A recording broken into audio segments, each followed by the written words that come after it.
Olha, mais ou menos por época, qual é que é o teu número de passarinhos que costumas tirar? Me tirar cerca de 80 colóquias. Não tenho no meu canaril muito mais capacidade a nível de espaço para depois, tirando mais 80 colóquias, eu faço de fazerem uma muda tranquila. Eu não gosto de ter muitas aves nas voadeiras. Ou seja, tu não gostas de sobrelotar o espaço e isso também é muito importante. Nós há bocadinho falávamos no ecossistema de cada aviário e isso é extremamente importante. Às vezes uma sobrelotação é o suficiente para começarem a surgir doenças e problemas com os nossos passarinhos. Ah, pá, isso é extremamente importante, amigo. Sim, e depois, se forem muitas aves também nas voadeiras, nós já sabemos que elas vão se picar. Começam-se a picar, vão se exatamente. tragar. As mais fraquinhas começam a ir para os cantos para se protegerem e acabam por morrer de fraqueza e por aí fora. Eu acho que nesse aspecto, menos é mais. Exatamente. Demos aves mais espaço, mais condições para as aves poderem mostrar toda a sua potencialidade sem estarem limitadas pela sobrelotação. Olha, diz-me uma coisa, tu para evitar arrancar de caudas, picagens e por aí fora, tu tens algumas técnicas que costumas usar no teu plantel? Olha, amigo, eu acho que em relação a isso, eu acho que se as aves tiverem uma boa base na alimentação de cálcio e minerais, há menos tendência a isso acontecer. Okay. E depois, também, se nós colocarmos bastantes poleiros individuais nas voadeiras, sem serem aqueles portanto, poleiros de um lado ao outro, mas individuais, as aves também vão estar mais calmas, vão estar cada uma no seu poleiro e essa tendência da picagem vai ser menor. Eu sei que pronto, há outras formas de evitar que elas piquem, mas não vejo essa necessidade no meu canaril, porque pode-se pôr os cordéis, as bolas de sebo e por aí fora, existem algumas técnicas. Sim, acho que até há um produto no mercado que tu pulverizas as aves e elas têm menos tendência a picarem. Okay. Acho que aquilo é desagradável quando a outra ave vai lá com o bico. Mas é como eu te digo, se nós tivermos as aves em poleiros individuais e as aves tiverem bastante cálcio e minerais, a tendência é diminuta para que aconteça, não é? Sim, tenho notado isso nestes últimos anos. Olha, e relativamente a quando as crias ainda estão com os pais naqueles últimos dias e por vezes a fêmea quer começar a fazer ninho, independentemente de nós colocarmos material para o ninho, ela tem o prazer e o gosto de ir ali arrancar uma caudazinha ou começar a arrancar aquelas penazinhas do baixo ventre dos passaritos novitos. O que é que tu fazes para tentar evitar essas situações quando te ocorre no teu plantel? Pois, olha, elas são umas marotas, essas fêmeas, e isso, eu acho que isso parte dessa questão é genética. Eu tenho reparado nestes últimos anos que as fêmeas que têm tendência a tornar crias, eu não tenho ficado com elas no meu canaril. Agora, acho muito importante separarmos as crias de pais, isto é, colocar a grade separadora, que é para também essa tendência, quando vemos que a fêmea ou anda com um bocadinho de palha no bico, ou anda a bater mais as aves. Às vezes até é ao relaxo do criador ou não ter a disponibilidade para dar o material com a regularidade necessária durante o dia. Pá, imagina, comigo acontece-me, agora não que eu estou em teletrabalho, mas normalmente, pá, fora da altura do Covid, eu saio de casa de manhã, só chego a casa ao final do dia. Pá, deixo bastante material de manhã, mas por vezes não é o suficiente.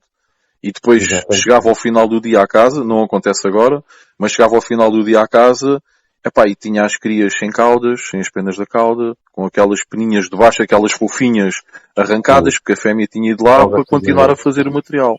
Pá, o que é que eu faço? Eu, para evitar esta situação, eu, há uns anos para cá, comecei a separar as crias entre o 16º e o 20º dia, independentemente de elas já terem saltado do ninho ou não.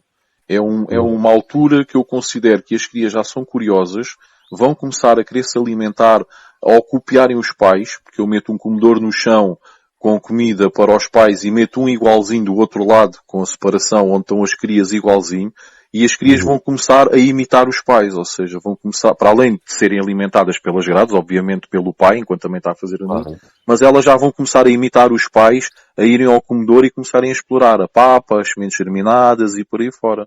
Pá, e nunca mais tive caudas arrancadas, porque também nós sabemos o quanto grave é isso, porque uma ave que seja top, se te arrancam a cauda, a ave vai ganhar no mínimo mais 1 centímetro de cauda quando essa cauda nova nascer. Ou seja, uma ave vai ser provavelmente muito penalizada numa exposição.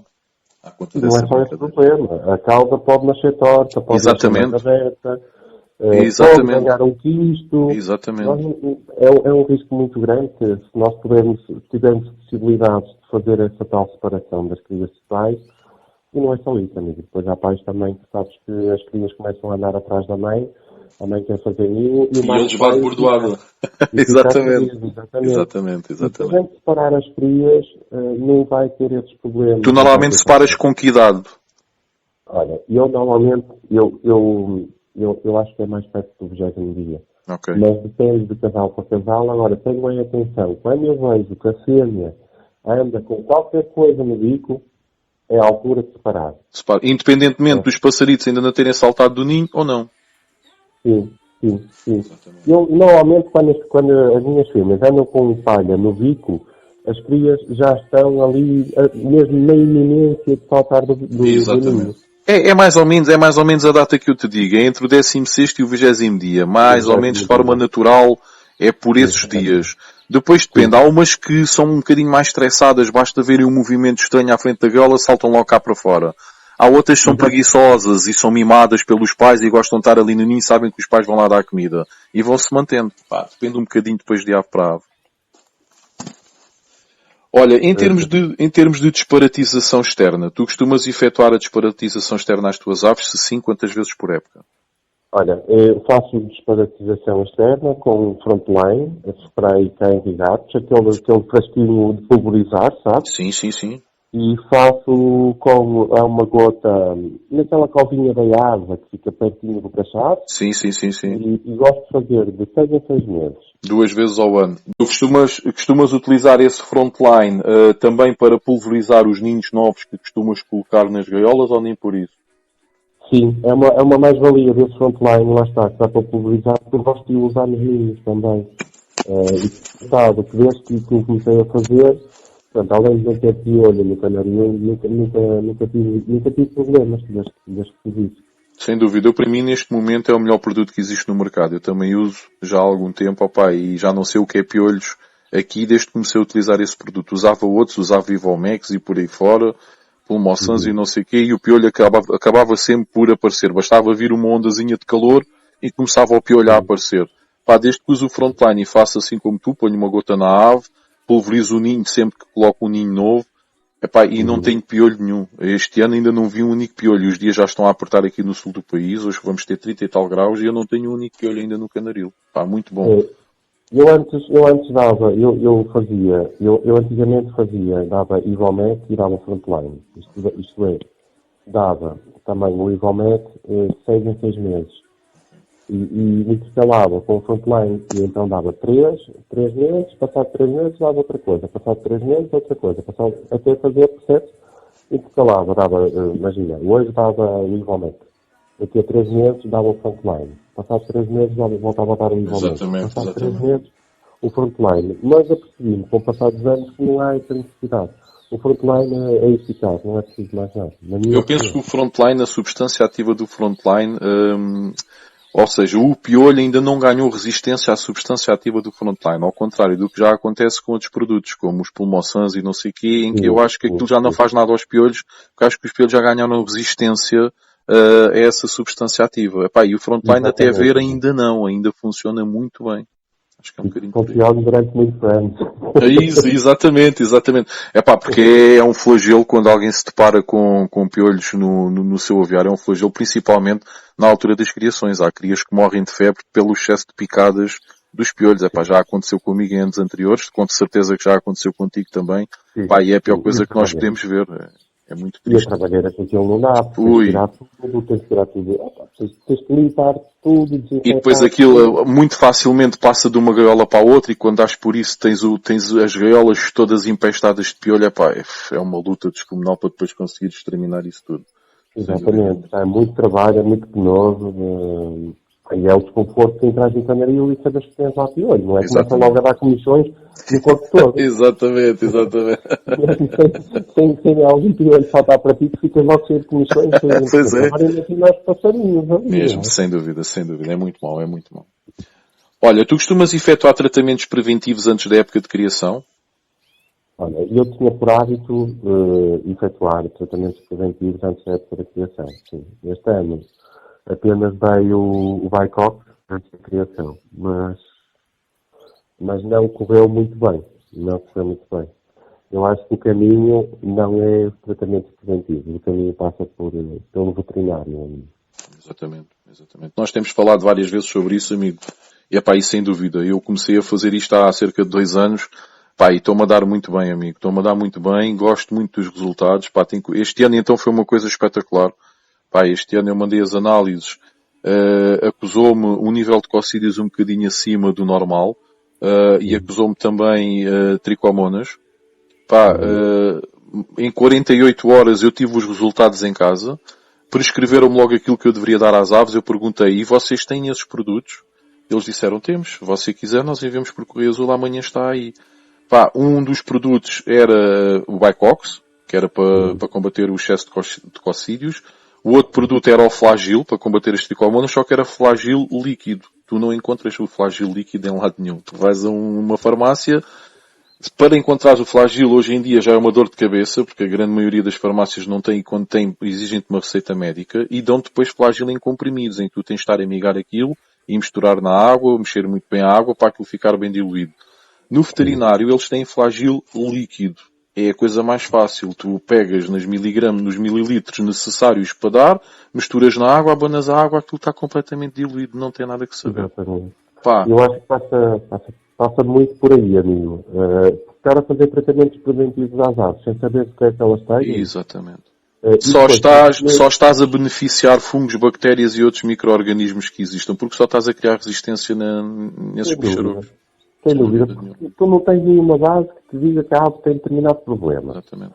Os sintomas que as aves têm quando têm o problema são todos muito idênticos. Exatamente. É difícil e, portanto, tendo este apoio do veterinário, que são pessoas especializadas, que têm meios para ver qual é realmente, se as aves têm algum problema e qual é esse problema e como é que se pode combater esse problema, com o custo de, às vezes, 11 euros por análise, eu acho que uma pessoa, se pegar no dinheiro todo que gasta naqueles tratamentos preventivos, que de preventivo não tem nada, só está a fazer mal à ave, Exatamente. pegar nesse dinheiro todo e pegar uma parte desse dinheiro e mandar as fezes para o veterinário, se as aves tiverem algum problema, o veterinário é a pessoa mais indicada a prescrever que produto é que ele está. Porque senão andamos aqui a fazer tratamentos preventivos ano após ano, andamos só a favorecer as bactérias a ficarem cada vez mais fortes e andamos a jogar no totobote. Um ano corre bem, o outro pode ser O mal. outro corre mal. Opá, acontecia comigo, tu sabes que eu fazia um tratamento que demorava 1 mês e meio, antes do início das criações.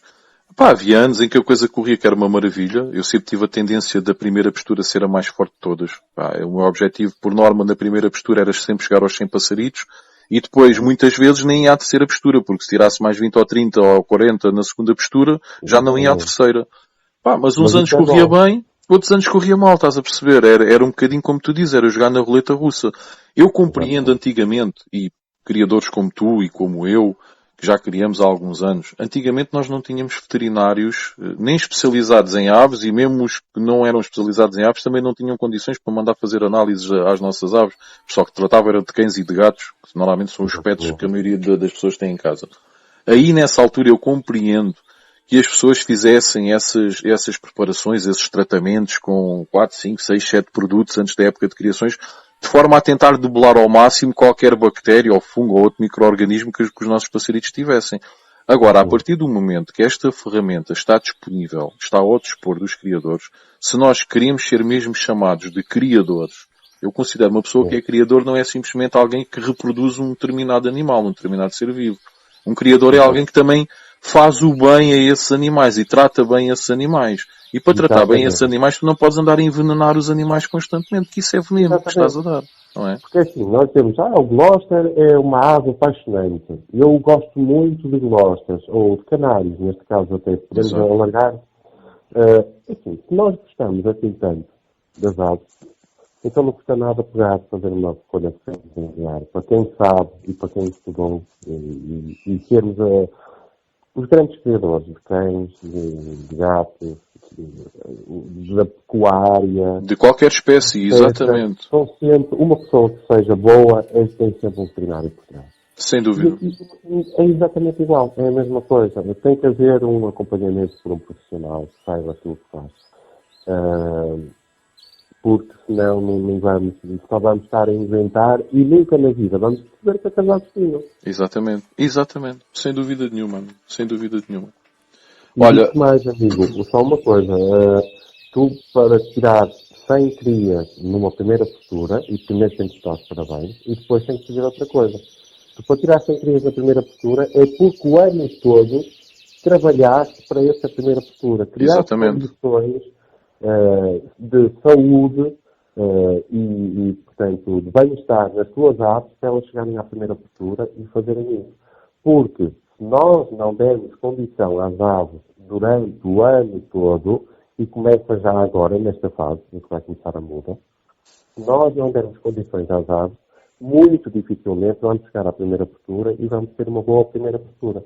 Sem dúvida nenhuma. Muitas das vezes nós descuramos, esquecemos quase das aves, e depois chegamos à primeira postura e queremos tirar muitas aves. Não vai acontecer. Temos que trabalhar isso. O trabalho começa agora, na muda. Isto é cansativo. Nós sabemos que isto é cansativo, principalmente. A época das criações exige muito do criador. Todos nós sabemos isto. Mas também ninguém obriga ninguém a ser criador. Só é criador quem quer.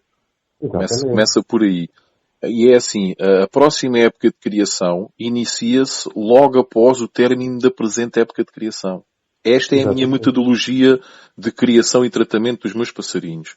A partir do momento que esta época termina, eu já estou a preparar a próxima época. Eu não estou a pensar apenas na muda da pena que vem aí agora.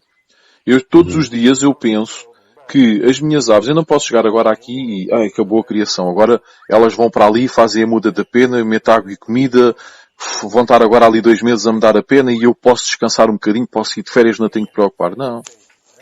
Eu agora ainda sou mais exigente do que na altura das criações. Puxa muito de mim, exige muito de mim, é verdade. Posso andar muito cansado e às vezes saturado, é verdade.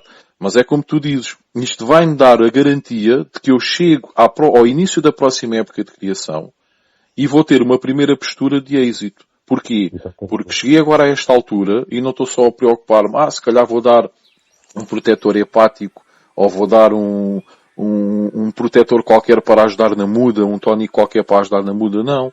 É muito importante tu manteres os níveis, os suplementos vitamínicos, minerais, proteicos, ou seja, dares o cálcio à mesma com regularidade, e não é pegares num bocadinho de grito e metes lá o grito e pensas que a ave tem cálcio, que não é assim, porque o grito pode transmitir algum cálcio, são minerais ao fim e ao cabo que constituem o grito, mas não é o suficiente, tu tens de continuar a colocar ao dispor a papa é muito importante nesta altura também da muda da pena, porque a ave precisa de muitos nutrientes, precisa de uma alimentação rica e variada para conseguir ultrapassar esta fase, porque esta fase é tão ou mais puxada do que a fase da criação. Isto exige muito das aves. E depois não é só isto, porque depois há criadores que pensam, principalmente aqueles que não expõem, o que expõem até têm algum cuidado, exatamente porque querem ter as suas aves no topo, quando elas vão participar nas expedições. Mas aqueles que não expõem, pensam que acabada a muda da pena vão estar ali 2 meses à espera que inicie a época de criação e os passaritos basta estarem ali tão bem. Não. É muito importante fazermos uma preparação prévia.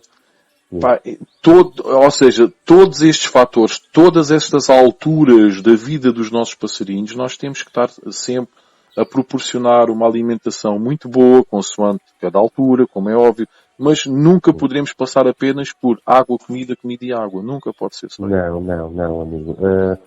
Até porque tu has de reparar que as aves, quando fazem uma boa muda na criação, depois estão ótimas. Exatamente. Uma ave que andou ali a deambular na muda, é uma ave ou é uma ave que vai galar muito mal ou não vai galar, ou vai tirar só ovos brancos, ou vai ter problema nos ovos, vão sair aqueles ovos sem casca, ou nem sequer põe ovos, deita-se no ninho e nem sequer sai ovos, sem dúvida. Exatamente. É uma altura muito, todas as alturas são muito importantes, e essa altura da muda é uma altura muito exigente para as aves, e que nós temos que lhes dar todos os cuidados e depois disso é compensado na época de criação a seguir. Sem dúvida, sem dúvida. Olha, durante a altura da criação, tu costumas ajudar a alimentar as crias? Olha, eu já houve uma altura em que ajudava muito, agora opto por ajudar só aquelas que precisam. Isto é, eu faço preparo palitada, gosto de dar de manhã, bem cedo, e mesmo minutos antes da luz do canaril apagar, à noite. Gosto de o fazer principalmente porque isso permite-me controlar os meninos todos, ver se há crias tapadas, ver se as crias estão a desenvolver de forma igual. E este ano, por exemplo, não tive necessidade de andar a dar muita palitada aos canários. Mas o facto de fazer e preparar a palitada permite-me ver os meninos todos, controlar os meninos todos e ajudar aquelas crias que estão um bocadinho mais para trás. Isso sim, é a grande vantagem da gente dar palitada. Porque se nós criarmos bons hábitos e se as nossas aves estiverem de boa saúde, as nossas aves alimentam, o Gloucester alimenta muito bem as crias. Sem dúvida, sem dúvida. Não é por nada que há muitos criadores que até utilizam o Gloucester como amas. Por algum motivo é, não é? Exatamente. Eles criam muito bem, são muito dóceis, são aves que gostam de ser humano, gostam da presença do criador. Do criador no canaril, sem dúvida. Sim, e criam bem. Agora, nós dermos, por exemplo, e eu gostava de passar essa mensagem até, dar palitada não é mau. Até, se calhar, ajuda a que as crias se habituem a nós desde mais pequeninas e depois nas expedições não andem também a estressar com a presença de ser humano. Exato. Mas, atenção, porque palitadas em excesso muitas vezes durante o dia vão fazer com que os pais tenham menor tendência em alimentar as crias. Exatamente. E isso é mau. Isso é muito mau, até porque nós sabemos que uma cria alimentada pelos pais vai ter ali uma série de nutrientes, exatamente. Dados que os pais transmitem no organismo deles para as crias e que isso não vais encontrar na palitada por muito boa que ela seja. Sem dúvida nenhuma. Sem dúvida nenhuma. É extremamente importante essa passagem de nutrientes da regurgitação que os pais fazem para alimentar os filhos, que trazem muitos fatores de defesa ao organismo das crias, que por muitos produtos que tu coloques na palitada, nunca vão conseguir substituir essas enzimas e essa passagem de nutrientes para as crias. Exatamente. Olha, vamos só voltar aqui um bocadinho atrás, só para uma coisa importante, amigo, que eu sei que tu usas e que nós não referimos há bocadinho. Falando ainda na altura das papas, explica-me um bocadinho como é que tu fazes. Ou seja, tu colocas as papas de manhã, deixas até ao dia seguinte, trocas ao final do dia, colocas alguma coisa no final do dia diferente. Eu sei o que é que tu fazes, mas eu quero que tu desenvolvas aqui um bocadinho, porque eu acho extremamente interessante também. Ok, olha, eu de manhã, por volta das 9 horas da manhã, antes de sair de casa para ir trabalhar, dou então a papa, que é com pele, é o germinado, e essa papa em pó que tu viste. Exato. Deixo ficar essa papa até sensivelmente às 7h30 do final do dia, não é? Até às 7h30. Ainda antes do anoitecer, não é? Sim, que é a hora que eu chego a casa. Ok. Chegando a casa vou lá e acho muito importante tirar toda essa papa que ainda resta nos comedores. No meu caso não resta quase nada. Exatamente. Só resta mesmo as cascas do germinado. Mas é muito importante tirar esses comedores. É importante lavar e deixá-los a secar para o dia a seguir. E gosto, nessa altura, de fornecer um bocadinho de germite no outro comedor, lavado, um fundinho só, àqueles casais que têm crias, que é para, desde as 7h30 até mais ou menos às 9, 9h30, e eles poderem continuar a alimentar as crias. E não darem, portanto, alimentos já que não estão a ficar... Que já pode ter ganho ali alguma coisinha que pode ser nociva às crias, não é? Exatamente.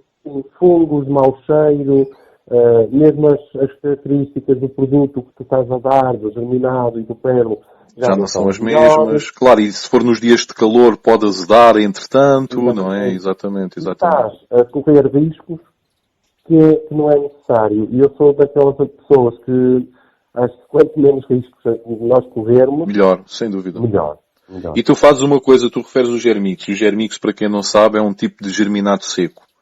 E é uma coisa que tu podes ter a garantia que podes deixar durante a noite de um dia para o outro, porque aquilo não vai azedar, aquilo não vai ganhar fungos, porque aquilo não tem umidade nenhuma.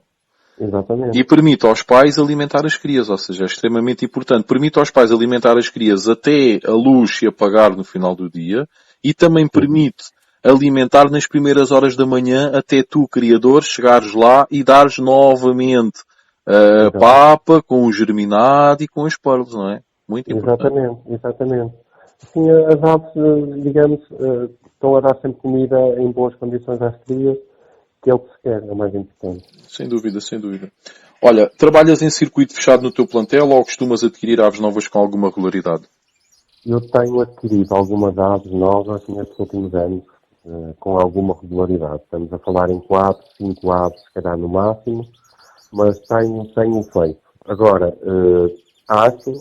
tenho a certeza que é muito importante trabalhar em circuito fechado. É muito importante trabalharmos com as nossas aves, com a nossa genética, fazermos aqueles acasalamentos, se calhar, mais próximos entre primos, tios, o avô com o neto. Ou seja, aquela consanguinidade indireta, não direta, não é? Exatamente, indireta, mas acho que é fundamental para tu conseguires ter um canarinho muito idêntico em que as características das aves são muito idênticas entre elas, só fazendo esse tipo de acasalamento é que tu vais conseguir. E eu acho isso super importante.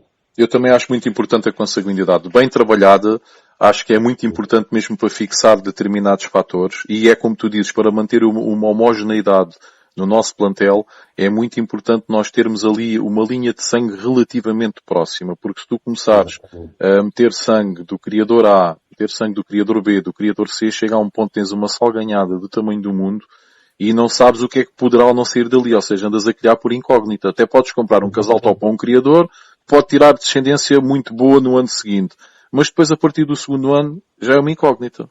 Porque não é? É um bocadinho por aí. Tu acabas por não saber, portanto, estás ali, acabas por não saber quem é que ele vai dar. Exatamente. Enquanto que se tu tiveres uma linha já genética no teu canarinho que dá sentados com aquelas determinadas características, tu facilmente consegues perceber que vais ter A mais B vai dar o C que é o que tu pretendes, exatamente. Sim. Exatamente. E depois, tens outra vantagem que é, se tu tiveres aves muito próximas no teu canarinho, há a possibilidade, até imagina que vai um criador à tua casa e se apaixona por uma ave muito boa que tu tenhas.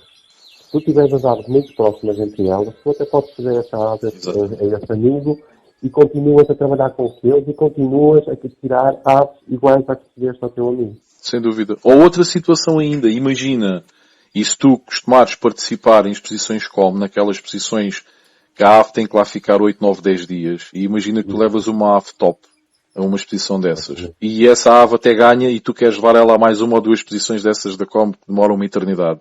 Tu muito provavelmente não vais conseguir criar com essa ave. Mas se tu tiveres uma linha genética em que tu sabes que tens ali aves muito próximas ou equivalentes àquela ave que tu levaste à exposição, se calhar não ficas tão triste porque sabes que tens ali um irmão ou tens ali um primo ou um tio que tem aquela linha genética e que tu és capaz de tirar uma ave igual ou parecida àquela no ano seguinte de criação. Estás a perceber? Também facilita. Daí a importância da genética. Exatamente. Isto leva-me aqui ao ponto seguinte, que nós ainda não aflorámos. O que é que tu consideras relativamente à maioria das posições da Com, as aves terem que lá ficar 7, 8, 9, 10 dias? Olha, amigo, eu gostava mesmo muito que as aves ficassem lá só 2 ou 3 dias. Adorava. E isso fazia com que eu participasse mais. Sem dúvida alguma. Acho que quem criou e quem pensou nas exposições, portanto, teve que pensar em vários fatores, e acho que só conseguiram para já fazer assim. Acho que era uma questão que se podia tentar melhorar. Entendo que o façam assim, respeito que o façam assim, mas a nós, criadores, as nossas aves sofrem muito em estarem lá esses dias todos. Sem dúvida.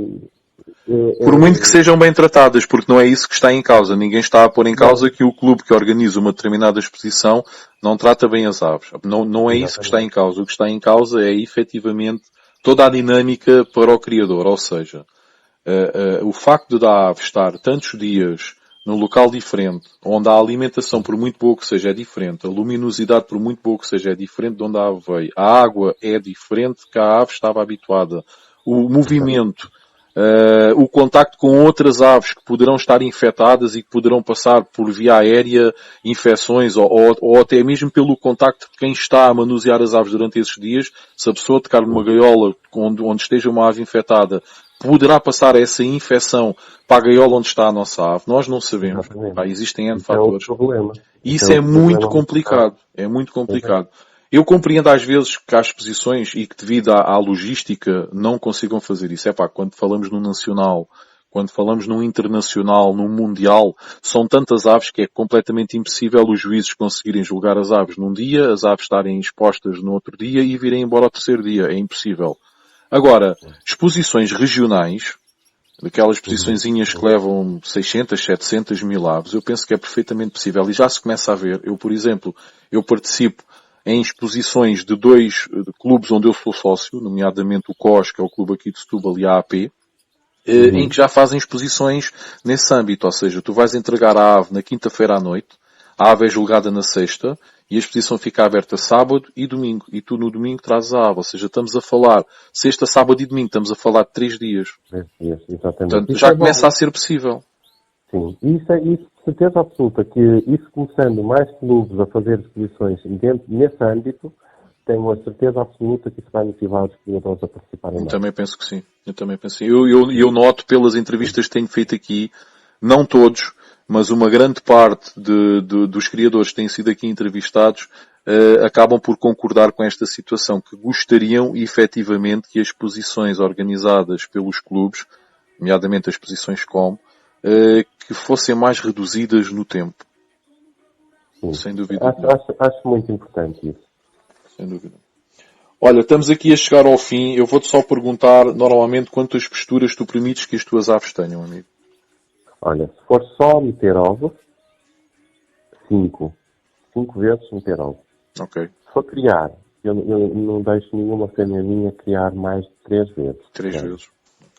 Okay. E outra coisa, se as ninhadas forem muito volumosas, de 3 passa para 2. Não dá para fazer 3. Não dá.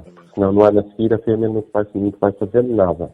Eu sei que tu este ano tiveste para aí umas ninhadas com 7 passaritos, não foi? Foi, tive uma ninhada pela primeira vez, nunca aconteceu. Uma ninhada com 7 e que foi uma ninhada, uma com 7 e outra com 6. Foram ninhadas difíceis de gerir, isto é, eu tenho por norma ao 5º dia colocar os ovos debaixo da fêmea até ela começar a chocar. Entretanto, quando passaram 5 dias ela começar a chocar, eu fui lá ao ninho e do ninho, qual é o meu espanto? Tinha mais 2 ovos do que aquilo que, portanto, eu tinha colocado lá. Exato. Mas ainda meteu mais 2 ovos. Depois tive que esperar mais 2 dias, fui ver os ovos, estavam todos cheios. Estavam galados também, ui. Está tudo cheio, ui. Pronto. Depois, entretanto, nasceram, entretanto, passaram 13 dias, não é? Começaram a nascer as primeiras 5 aves. Depois, ao 14º dia, nasceu outra, ao 15º e nasceu outra. Opa, e já havia uma diferença entre aquelas que nasceram. Sim, já. Um ninho tão cheio de passarinhos e sendo que a última avezinha tem 2 dias de diferença dos 5 primeiros que nasceram, normalmente essa ave morre, não é? Normalmente ela morre, mas o que é que eu fiz? Eu tirei crias desse ninho, não deixei a fêmea criar as 7 e passei para outro ninho e correu tudo bem. Agora, tive lá um ninho com 6, que também me aconteceu, e tive a curiosidade de deixar a fêmea criar. Ver se o casal criava, conseguia criar 6 canários. Ok.